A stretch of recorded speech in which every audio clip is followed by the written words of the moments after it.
On dit, et d'ailleurs sans donner aucune base légale, comme dans les autres cas. Parce que dans les autres cas, quand on dit meurtre, on dit article 206 du Code pénal. Quand on dit assassinat, on dit article 208 du Code pénal. Voyez-vous, Monsieur le Président, parce qu'on a voulu, de manière hâtive, coller au Président des infractions, on ne les a même pas trouvées. On ne les a même pas trouvées. C'est pour ça qu'il n'y a aucune base légale, à part l'article 19. Mais l'article 19 parle de complicité. Mais complicité de quoi? De crimes et délits. De quel délit? De quel crime? On ne parle pas de cela. Est-ce que cette ordonnance de renvoi, est-ce que ce travail aussi bâclé peut bien vous permettre d'avancer? Mais on comprend bien, Monsieur le Président, puisqu'on parle de, en pleine connaissance, procurer illégalement au recrue de Kaléa. On parle de Kaléa parce que tout simplement, on veut créer un rapprochement entre des personnes là.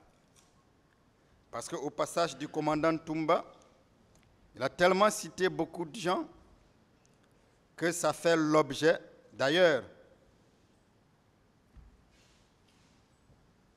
d'arrestation de beaucoup d'autres personnes. Et tant qu'on n'a pas trouvé ce lien de rattachement au président Dadis, ces infractions qui sont inconnues, puisque l'ordonnance de renvoi n'en parle pas, ne dit pas assassinat, ne dit pas meurtre, ne dit pas séquestration, ne dit pas enlèvement, ne dit pas torture, ne dit pas vol à main armée, ne dit pas pillage, ne dit pas incendie volontaire.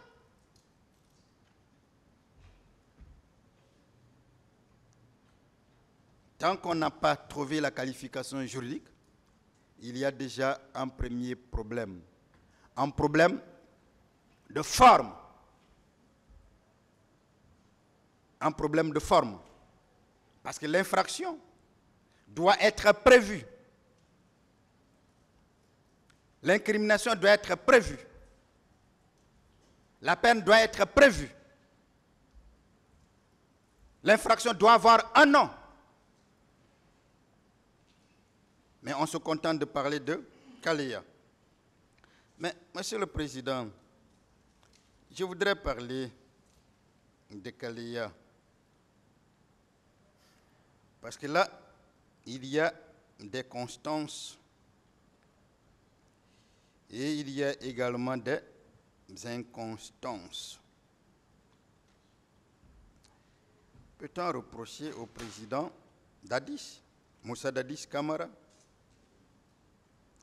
d'avoir procuré illégalement, conformément à l'ordonnance, au recrue de Kaléa des armes, munitions, instruments et autres moyens qui ont servi à la commission des crimes et délits au stade, tout en sachant qu'ils devraient y servir.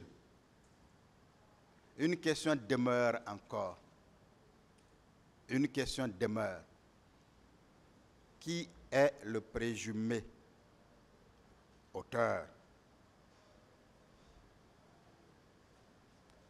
Est-ce qu'une recrue de Kaléa est poursuivie ici? Est-ce qu'une recrue de Kaléa est poursuivie devant votre juridiction pour que le président Dadis puisse être son complice? Cette fois, pas uniquement par provocation, instigation aux fournitures d'insurction, mais par aide et assistance. C'est-à-dire que des recrues qu'on ne connaît pas, en tout cas qui ne sont pas poursuivis devant ce tribunal, auraient reçu l'aide et l'assistance du président qui leur a fourni des armes, qui leur a fourni des munitions. Heureusement que là, au moins, on parle de recrues. On ne parle pas de miliciens. Parce qu'on vous avait dit qu'il n'y a jamais eu de miliciens.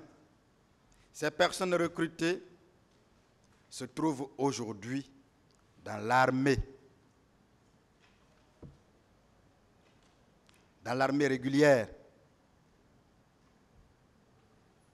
Et quelles sont les constances?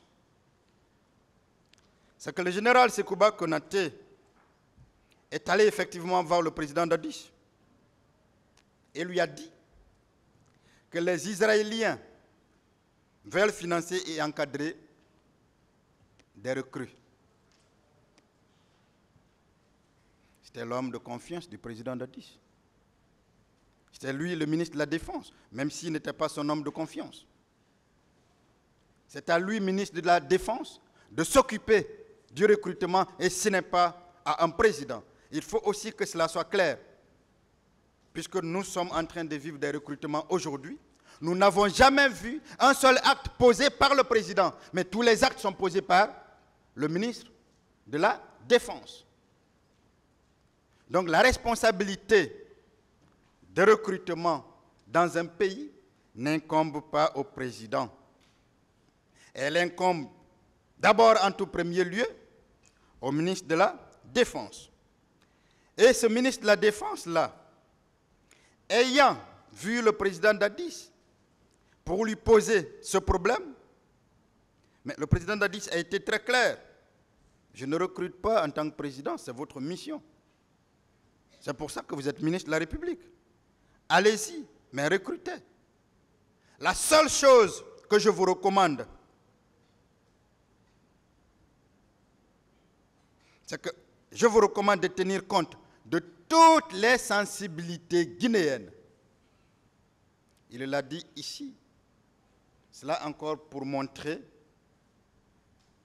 qu'il n'est pas cet ethno, ce superlatif qu'on veut lui coller, puisqu'on a entendu une partie de la partie civile dire qu'il a recruté en forêt. Faisant entièrement donc confiance à celui-là qu'il appelait son ami, son frère, avec qui il était tout le temps, c'est ce dernier qui s'est donc occupé de tout. Les recrutements ont commencé à Sana, dans le village du général Sekouba, où 300 jeunes ont été recrutés. Mais ça, c'est connu de tout le monde. Mais c'est connu de tout le monde. Et le général, le chef d'état-major général des armées, l'a confirmé ici. Il a clairement confirmé que 300 jeunes ont été recrutés à Sana. Est-ce que ces 300 jeunes recrutés à Sana, d'où est originaire le général Sekouba Konaté, ont été recrutés à Koulé, d'où est originaire le président Moussa Dadis Camara? Est-ce qu'un seul ressortissant de Koulé a été recruté et connu ici? Est-ce qu'un seul membre responsable de l'armée est venu vous dire cela?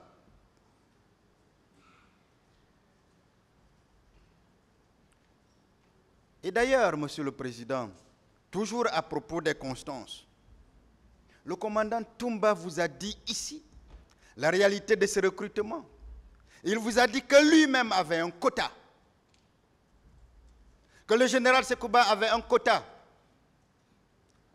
que le colonel Pivi n'en savait rien.